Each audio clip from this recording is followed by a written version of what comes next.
Dengan perasaan penuh penasaran dan sedikit rasa takut, Dewi mencari sosok tersebut.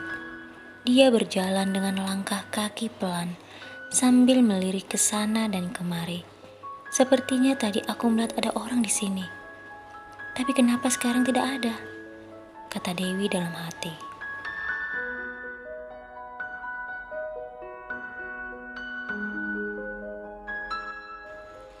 Dewi terus menelusuri tempat itu. Dengan berbekalan rasa penasaran, dia tepiskan rasa takutnya. Tanpa Dewi sadari, dia mulai sedikit jauh dari rumah.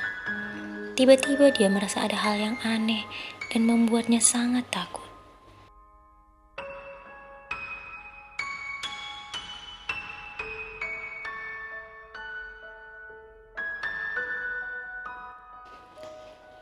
Suara binatang-binatang malam mulai terdengar saling bersahutan.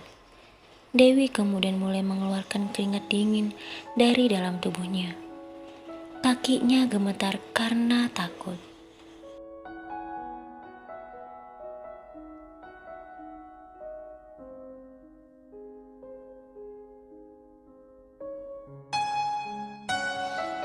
Akhirnya Dewi pun tidak sanggup lagi berlama-lama di tempat itu.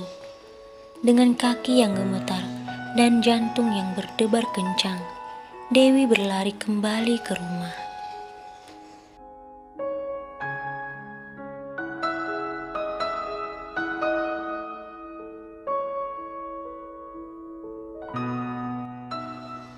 Kini Dewi sudah berada di dalam rumah.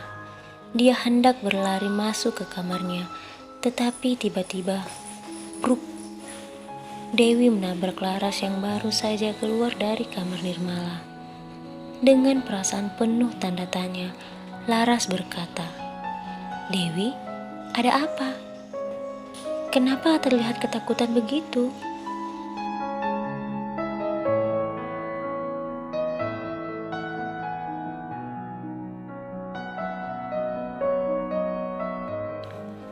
Dengan keringat yang bercucuran di wajahnya, tangan dan kakinya yang gemetar, dan bibirnya yang kaku, Dewi mencoba menceritakan apa yang baru saja dia lihat.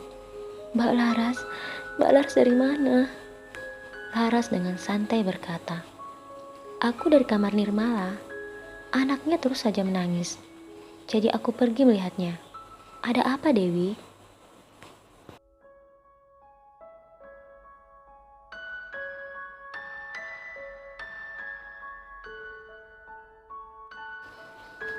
Masih dengan nafas yang tak beraturan, Dewi berkata, "Pantas saja tadi aku ke kamar Mbak Laras, tapi Mbak Laras tidak ada."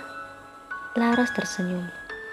"Iya Dewi, karena aku ada di kamar Nirmala. Kenapa kamu seperti ketakutan begitu?"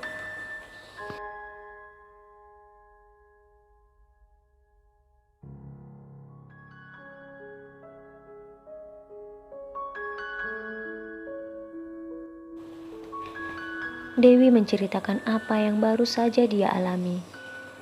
"Setelah aku dari kamar Mbak Laras, aku mencari Mbak Laras ke dapur dan semua ruangan ini. Tapi aku tidak juga menemukan Mbak Laras. Lalu tiba-tiba aku melihat keluar lewat kaca jendela di dapur. Aku melihat seperti ada orang yang masuk ke hutan di belakang rumah, Mbak. Aku pikir itu Mbak Laras. Jadi aku keluar dan mencarinya. Namun orang itu sudah tidak ada lagi, Mbak."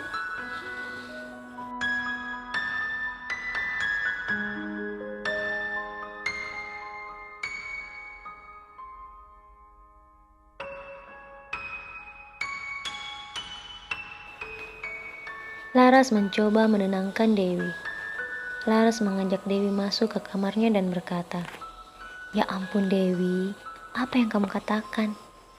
Sambil berjalan memasuki kamarnya, Dewi meyakinkan Laras, "Aku tidak berbohong, Mbak. Aku benar melihat sosok itu, tapi aku tidak tahu siapa."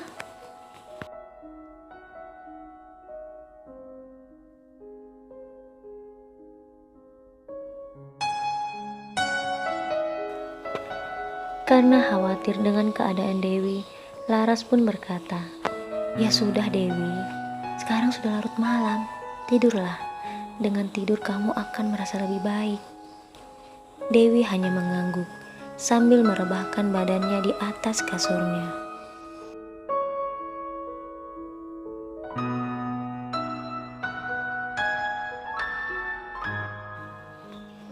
Saat kembali ke kamarnya, Laras terus memikirkan perkataan Dewi. Apa mungkin yang dikatakan Dewi itu benar? Kasihan sekali dia. Semoga tidak terjadi apapun padanya. Tapi dengan kejadian ini pasti dia mengalami trauma. Semoga saja tidak, kata Laras dalam hati.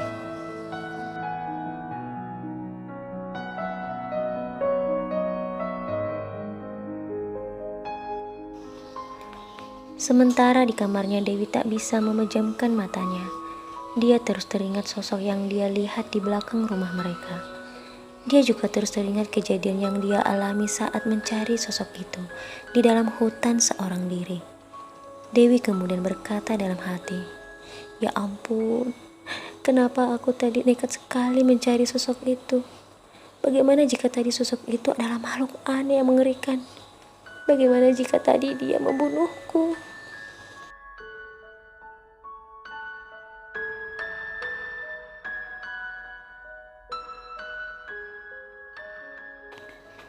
Dewi kemudian menutup wajah dan tubuhnya dengan selimut dan bantal.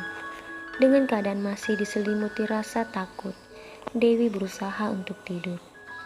Keesokan harinya, Lara sedang menyiapkan sarapan. Dewi dengan wajah letih datang untuk duduk di meja makan. Melihat Dewi seperti itu, Laras mengerti apa yang dirasakan oleh Dewi.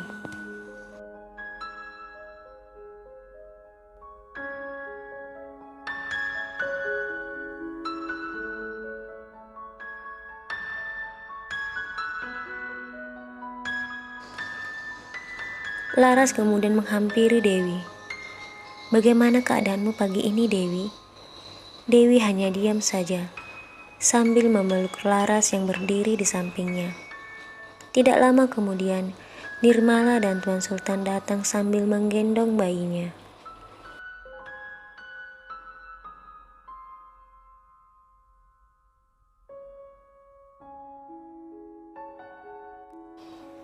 Laras kemudian menanyakan kabar Arya.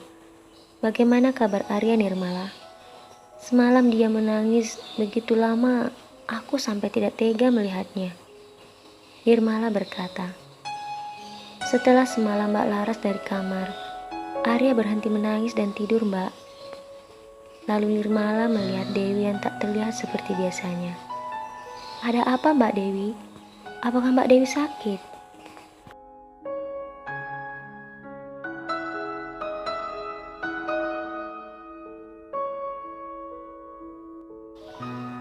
Karena Dewi tak menjawabnya, jadi Laras yang menjawab pertanyaan Nirmala.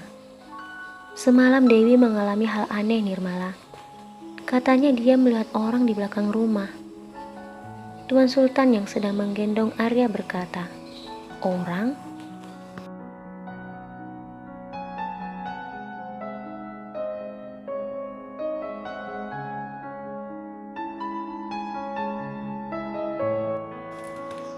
Laras kembali berkata, "Iya, Mas." Tuan Sultan kemudian berkata, "Oh, itu mungkin orang lewat atau orang dari desa sebelah. Biasa dia kalau malam mencari biawak untuk dia jual." Mendengar perkataan Tuan Sultan, Dewi berkata, "Benarkah, Mas?"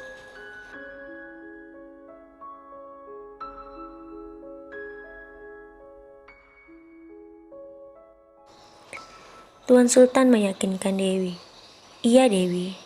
Jadi kamu tidak perlu merasa takut lagi." Dewi mengangguk dan berkata, "Iya, Mas. Sekarang aku sudah mulai merasa lebih baik setelah mendengar penjelasan Mas Sultan." Lalu semua tersenyum.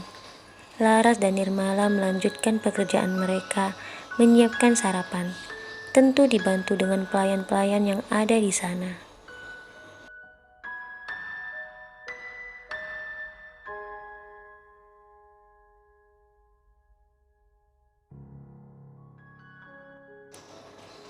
Malam itu Tuan Sultan tidak ada di rumah. Dia dan kedua pengawalnya pergi ke desa yang lumayan jauh dari desa mereka untuk mengurus sesuatu. Tidak ada yang tahu entah kapan mereka akan kembali ke rumah, termasuk para istrinya.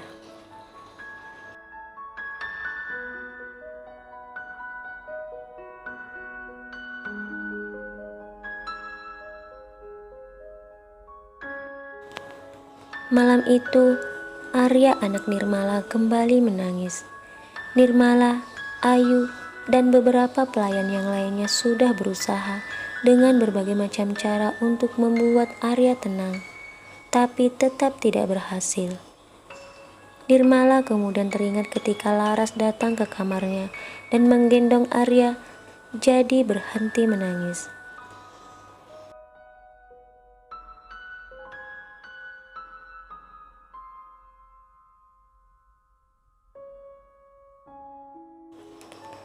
Nirmala meminta tolong kepada Ayu untuk memanggil Laras di kamarnya.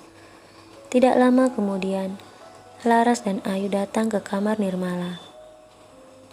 Laras berjalan ke arah Nirmala yang sedang menggendong anaknya itu, yang tak henti-hentinya menangis. "Ada apa, Nirmala? Kenapa Arya menangis lagi?"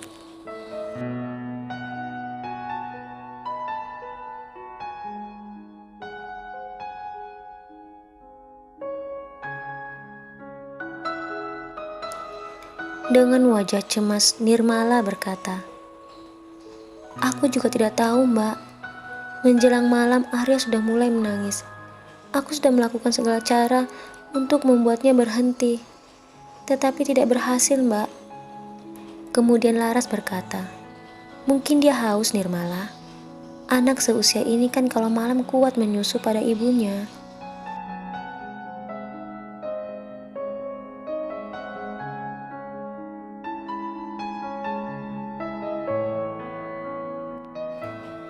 Nirmala kembali berkata, "Sudah, Mbak, tapi tetap saja dia menangis terus." Suara anjing hutan yang menggonggong di sekitar rumah mereka itu semakin membuat suasana menjadi sangat mencekam. Ditambah lagi suara tangis Arya yang membuat seisi rumah itu panik dan bingung.